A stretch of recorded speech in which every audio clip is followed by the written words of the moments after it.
Covid-19 aguardavam sentados e deitados no chão. Kelly veio acompanhar o marido e precisou trazer o filho porque não tinha com quem deixar. Ele tinha passado pelo posto lá do Curuzu, que encaminhou para cá para fazer o teste rápido.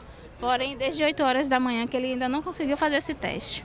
Lázaro esperava há mais de 6 horas e não sabia quando ia ser atendido. Ainda não tem previsão nenhuma, porque eles dizem que estão lentos, chamou uma única pessoa e até um certo momento não chamou mais ninguém. No gripário dos Barris, a situação não era diferente e o tempo de espera passava de 5 horas. Tem que fazer a triagem, para depois da triagem, o médico vai dizer se você vai ou não para poder fazer o teste. É uma incerteza, entendeu? Simplesmente uma falta de respeito com o povo. O marido de Mari Carla sentia dores tão fortes que não conseguiu falar com a nossa equipe. A gente chegou, né? E aí não tinha mais lugar para sentar, a gente teve que sentar aqui na calçada e esperava o atendimento, a boa vontade, né, do atendimento. A todo instante, mais pessoas chegam nas UPAs e ambulâncias aguardam para levar pacientes para hospitais. Nos 6 gripários de Salvador foram realizados mais de 9.000 atendimentos desde o início do mês de maio. O número é quase 80% maior do que comparado com o mesmo período do mês passado. Se você tem sintoma leve, como uma febre, uma dor de cabeça, um nariz entupido, ele deve procurar a rede de atenção primária para poder buscar esse atendimento e ir lá. Se for detectado que é um caso mais grave, que precisa às vezes até de internação, o SAMU é acionado para fazer o atendimento. Aqui, nessas unidades dos gripários, deve vir os pacientes que estão com dificuldade de respirar, que estão com a saturação baixa, para aqueles que têm oxímetro em casa que tem como mensurar, aquelas pessoas que têm comorbidades, por exemplo, pressão elevada, mas que estão com algum tipo de sintoma, essas pessoas têm a prioridade para esse tipo de atendimento. Salvador concentra 30% de todas as mortes registradas no estado. E mesmo com aumento no número de casos, as atividades consideradas não essenciais, como shoppings, bares, restaurantes e praias, seguem liberadas na capital. Em nota, a Prefeitura reconhece o aumento expressivo no número de atendimentos e afirma que vai reavaliar as flexibilizações. E a repórter Milene Rios fala agora ao vivo do gripário dos Barris e mostra como está a situação por lá nesse momento. Milene, boa noite para você. Oi, Mariana, boa noite. Como mostrou aí nosso colega Felipe Oliveira, aqui nos Barris a situação também é bem complicada. Eu me lembrei quando vi aqui meses atrás, lá no pico da pandemia.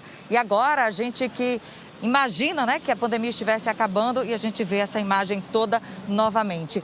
Conversei aqui com algumas pessoas de longe, né, e algumas me falaram que chegaram aqui ainda pela manhã e até o momento não foi atendida. Conversei com um rapaz que ele está na senha de número 158 e ele chegou aqui pela manhã e a expectativa da Secretaria de Saúde é atender pelo menos 300 pessoas, né? É um número que está sendo atendido aqui diariamente, mais de 300 pessoas aqui no gripário dos Barris.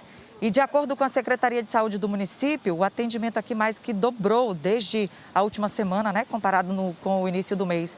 São mais de 300 pessoas por dia, como eu disse, e são números, né, que acabam refletindo na ocupação dos leitos de UTI. Hoje, 15 hospitais estão com 100% de ocupação nos leitos de UTI adulto. Em Salvador, são 4 unidades lotadas, sem mais nenhuma vaga para paciente, que são o Hospital Municipal, a maternidade Professor José Maria de Magalhães Neto e os hospitais Eládio Lacerre e o Hospital para a Covid-19 no Itaigara. Hoje, 428 pessoas foram reguladas somente aqui em Salvador. Até o início da noite, 42 pessoas aguardavam regulação nas UPAs e gripárias da capital.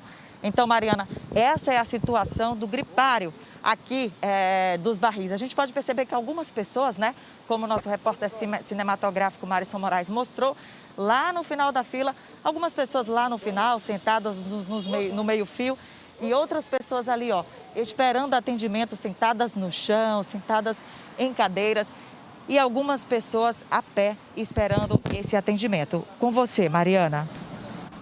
Obrigada, Milene, pelas informações. E hoje o número de casos ativos da doença aqui na Bahia subiu para 17.637. Nas últimas 24 horas foram registradas 77 mortes e mais 5.111 novos casos. É o maior número em 24 horas desde o dia 12 de março. Já são 20.131 mortes e mais de 966 mil casos registrados na doença desde o início da pandemia. A taxa de ocupação dos leitos de UTI está em 85% em todo o estado e aqui em Salvador essa taxa é de 84%. E a vacinação por idade foi retomada hoje aqui na capital com as pessoas de 59 anos ou mais. Com longas esperas em alguns pontos de imunização, teve gente até que conseguiu uma carona solidária na fila. Já com a vacinação completa contra o coronavírus, seu César veio hoje trazer o primo para tomar a primeira dose. Mas acabou com um carro cheio de pessoas que vieram em busca da imunização.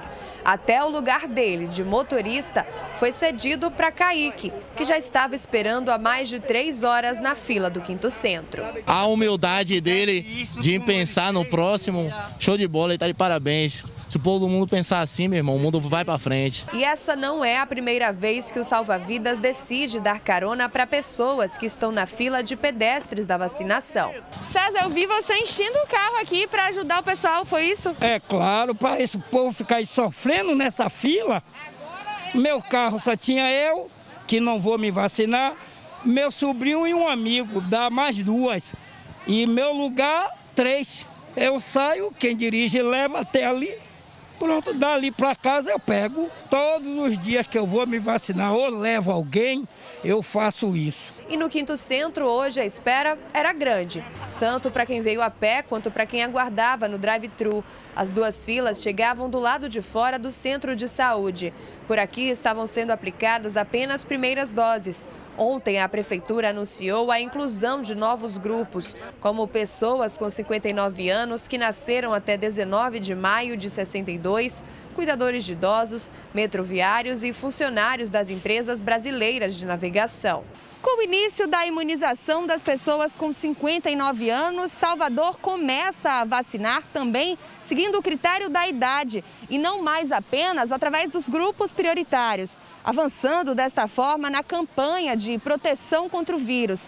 Mas antes de se dirigir a um ponto de imunização, é importante checar no site da Prefeitura se o cadastro já foi feito. Dona Marla tem 59 anos. Ao saber que hoje poderia se vacinar, fez questão de vir logo nas primeiras horas do dia. Cheguei 7 horas da manhã lá da curva final e tive a oportunidade de pegar uma carona aqui na entrada. Se todas as pessoas fossem generosas assim, seria maravilhoso, né? Hoje também foi dia de retomada da vacinação com demanda aberta para quem ainda está com a segunda dose da Coronavac em atraso.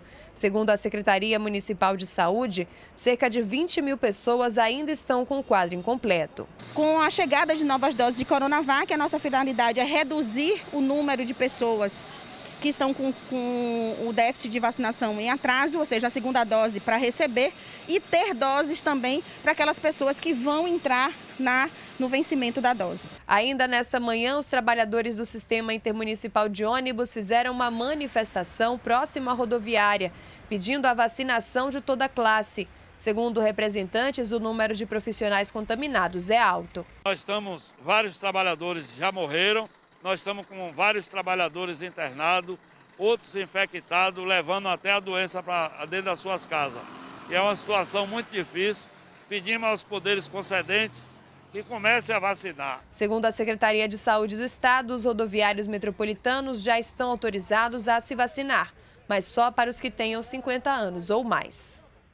E a aplicação da segunda dose da Coronavac foi estendida até as 9 horas da noite de hoje. Isso somente para as pessoas com data de retorno marcada até o dia 19 de maio no cartão de vacinação. E a partir de amanhã começa a vacinação das pessoas a partir de 58 anos de forma escalonada. A Secretaria Municipal de Saúde informou que cerca de 500 pessoas que marcaram o horário para tomar a segunda dose para ontem e hoje não compareceram aos pontos de aplicação. Isso corresponde a 20% do total de agendamentos. E quem marca e não vai, acaba tomando o lugar de outra pessoa. É importante a gente ter essa consciência de que o combate ao coronavírus depende de um esforço coletivo. Isso inclui o respeito às medidas de proteção e também o comprometimento com a vacinação. E hoje o depoimento do projeto Nós é da Guarda Municipal Cíntia Alves, que não deixou de trabalhar em nenhum momento durante a pandemia.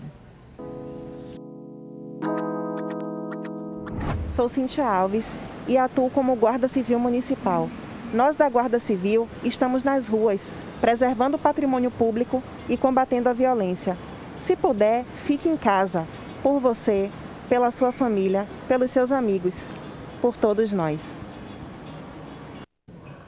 E a seguir, parentes e amigos de jovem assassinado em Monte Gordo fazem protesto.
Parentes e amigos do jovem assassinado em Monte Gordo, Camaçari, fizeram um protesto na manhã de hoje.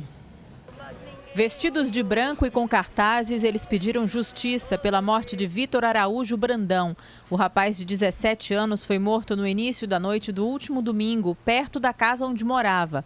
O jovem, que fazia salgados para vender com a mãe, estava indo até a casa da namorada quando homens armados, usando coletes à prova de balas e capuz, passaram atirando em um carro branco sem placa.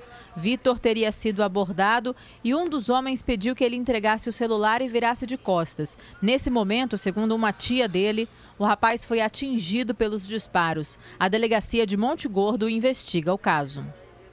E continua internada em estado grave a mulher grávida que foi baleada durante uma ação da polícia no bairro de São Tomé de Paripe. A gente conversa agora com Arthur Queiroz, da rádio Band News FM, que tem as informações sobre esse caso.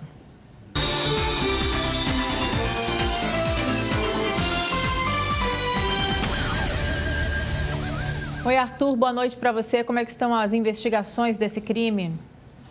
Oi, Mariana, muito boa noite para você. Hoje, ao menos 3 pessoas foram ouvidas, testemunhas, lá no Departamento de Homicídios e Proteção à Pessoa, Mariana. A Jusilene Santana Juriti, de 26 anos, a gente está vendo aí uma foto dela, né, grávida, com barrigão. Ela estava na porta de casa, segundo a família, quando os policiais teriam entrado na rua já atirando. Ela foi atingida por 3 disparos.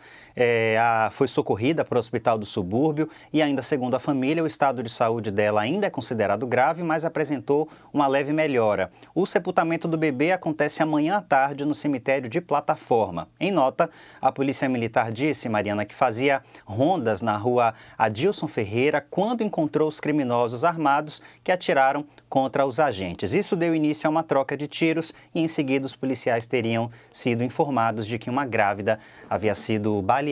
Mariana, a gente continua acompanhando esse caso por aqui também. O Arthur, a gente fala agora sobre um caso de racismo em Ilhéus. Uma funcionária do setor de saúde denunciou um homem que não deixou que ela o vacinasse pelo fato de ela ser negra. Esse homem já foi identificado? Ainda não, Mariana. Ele ainda não foi identificado pela Thaís Carvalho, porque no dia ela atendeu cerca de 500 pessoas lá na cidade de Ilhéus. A gente está vendo imagens dela, ela que é estudante de enfermagem e trabalha como voluntária em um ponto de vacinação lá do município. Ela deu entrevista aqui à Rádio Band News FM e contou que nunca havia passado por uma situação em que o racismo contra ela ficou assim tão nítido. A Secretaria de Saúde de Ilhéus, em nota, repudiou o fato e a gente lembra que esse ato de racismo é crime inafiançável, não prescreve e a pena prevê aí prisão de 1 a 3 anos, além do pagamento de multa. Mariana, a gente daqui continua acompanhando também essa situação. É com vocês. Obrigada, Arthur. Boa noite. Boa noite. A pandemia trouxe prejuízos para muitos setores da economia brasileira, mas alguns seguiram o caminho do crescimento. É o caso do comércio de caminhões. Na contramão da crise. Caminhão foi um segmento que não parou. Quem tinha um outro negócio estão mudando de ramo, principalmente transporte escolar, turismo. O pessoal está migrando para caminhão. Já vendi 2 aqui assim. É só comparar o primeiro trimestre deste ano com o mesmo período do ano passado para perceber que o setor está aquecido. As vendas de caminhões cresceram quase 30%. Em algumas concessionárias, a média é ainda maior. A gente teve um acréscimo dos nossos negócios de quase 100% em relação ao mesmo período do ano passado. E agora nós estamos aumentando o nosso quadro de funcionários na nossa área comercial. Tanto as commodities agrícolas como da indústria de ferro, dentre outras, que tiveram seus preços majorados num determinado período aí, nos últimos tempos por conta do câmbio, e isso favorece a produção interna, que vai gerar aí mais movimento, mais necessidade de equipamento e mais necessidade de caminhões, o que favorece aí toda essa indústria. Junto com o crescimento das vendas, outro ponto está animando o setor. A quantidade de caminhões comprados à vista aumentou em 10%. A oferta de linhas de crédito que ocorreu, principalmente no ano passado, pouco menos burocrática e a taxas mais competitivas, faz com que essas empresas consigam, de certa forma, ter um volume de caixa mais confortável e façam a opção de comprar à vista, evitando aí certas burocracias do financiamento e também evitando pagar juros se isso foi feito dentro de uma linha de planejamento financeiro adequada. A gente passou por um momento, nesse trimestre, ainda vivendo a pandemia, em crescimento, mas a leitura que a gente faz é que a gente vai agora ter um crescimento ainda maior, baseado nesse avanço da vacina. E daqui a pouco, a operação desarticula esquema de contrabando de cigarro vindo do Paraguai.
A Receita e a Polícia Federal desarticularam hoje um esquema de contrabando de cigarros. Segundo as investigações, 2 comerciantes traziam a carga sem impostos do Paraguai para comercializar aqui na Bahia e em outros estados. Com a sonegação, o grupo movimentou cerca de 13 milhões de reais. Antes mesmo do dia amanhecer completamente, 32 policiais federais e 21 servidores da Receita Federal já estavam nas ruas em mais uma fase da Operação Caravana, que combate o contrabando de cigarros e crimes fiscais. Nesta manhã foram cumpridos 8 mandados de busca e apreensão na cidade de Tanque Novo, na região da Chapada Diamantina. As investigações tiveram início em 2019. Começou com uma investigação feita pela Polícia Federal em Londrina. Nós tivemos apreensões nesse mesmo período aqui na região de Vitória da Conquista. Durante o procedimento fiscal aqui na Receita Federal, nós notamos que tinha ligação, algumas dessas apreensões tinham ligação com esse suposto grupo. As ações eram coordenadas por um grupo liderado por 2 comerciantes de Tanque Novo. Eles tinham um esquema de transporte e comercialização de cigarros, perfumes e bebidas. Os produtos vinham do Paraguai em caminhões e eram vendidos aqui na Bahia e em outros estados. As investigações apontam que com a sonegação dos impostos e o lucro da venda, o grupo criminoso conseguiu movimentar cerca de 13 milhões de reais entre 2018 e 2020. Ao longo das investigações, diversas apreensões de cigarros contrabandeados foram feitas. O levantamento feito aponta que de 2019 até agora já foram apreendidas mais de 150 mil toneladas de cigarros contrabandeados aqui na Bahia. Temos também esse prejuízo para a saúde da população. Não há segurança, não há qualidade necessária para esse produto ser consumido. Há estimativa de que são 8 vezes mais quantidade de substâncias tóxicas nesse produto contrabandeado. Os cigarros contrabandeados passam por um processamento, são triturados e misturados para serem destruídos e utilizados como combustível pela indústria da construção civil. Está em tramitação na Assembleia Legislativa um projeto para aprovar investimentos nas áreas de tecnologia, pesquisa e inovação. Esse é o assunto do quadro De Olho no Legislativo de hoje. Oi, Mariana. O projeto de lei foi encaminhado pelo governador Rui Costa para a apreciação dos deputados e defende estímulos ao desenvolvimento científico, à pesquisa, à capacitação científica e tecnológica e à inovação do sistema produtivo no Estado. O governador explicou que o objetivo é adequar à legislação já vigente novas atribuições e conceitos instituídos pelo novo Marco Legal da Ciência, Tecnologia e Inovação. Rui Costa destacou o momento importante do investimento em ciência e tecnologia, tanto para a produção do conhecimento, como para soluções urgentes, a exemplo das vacinas. Um dos objetivos é incentivar a promoção de uma maior competitividade empresarial nos mercados de inovação científica, facilitando o desenvolvimento de pesquisas e novas tecnologias. Mariana. E daqui a pouco, Bahia perde e se complica na Copa Sul-Americana.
Uma criança de 5 anos que faz tratamento de leucemia está internada e precisa com urgência de bolsas de sangue.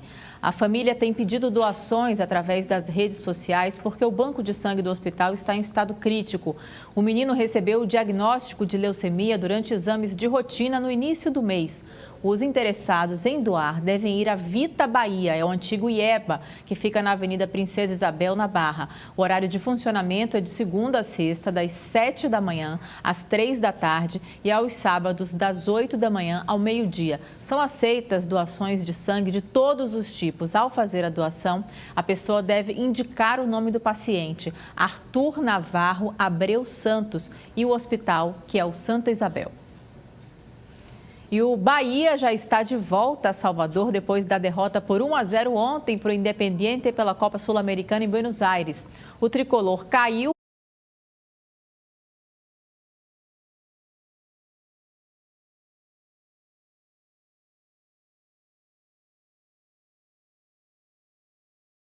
tempo para amanhã. Muito boa noite também a todos que nos acompanham. Por enquanto, a chuva continua muito volumosa no extremo norte do Brasil e isso também inclui algumas áreas do nordeste do país, como a faixa entre o norte do Maranhão e o norte do Ceará. Grande parte da Bahia, por enquanto, segue com tempo firme. Em Salvador, a quinta-feira vai ser um dia de sol entre nuvens com máxima de 27 graus. No fim de semana, por causa de algumas áreas de instabilidade, a nebulosidade vai aumentar, pode chover em alguns momentos do dia e a temperatura vai continuar na casa dos 26 a 27 graus durante as tardes. Em Barreiras, o tempo segue seco, amanhã com máxima de 31 graus. Região de Ilhéus terá máxima de 27 graus, sem chuva por enquanto. E na região de Aracaju, a máxima prevista amanhã é de 29 graus, por enquanto com chuva isolada, mas ela pode aumentar na sexta-feira. E o Band Cidade de hoje termina aqui. Você pode rever as reportagens no canal do YouTube da Band Bahia, nesse endereço que está aparecendo aqui na tela. Olha só, youtube.com/Band Bahia Oficial. Uma ótima noite para você e a gente se encontra amanhã.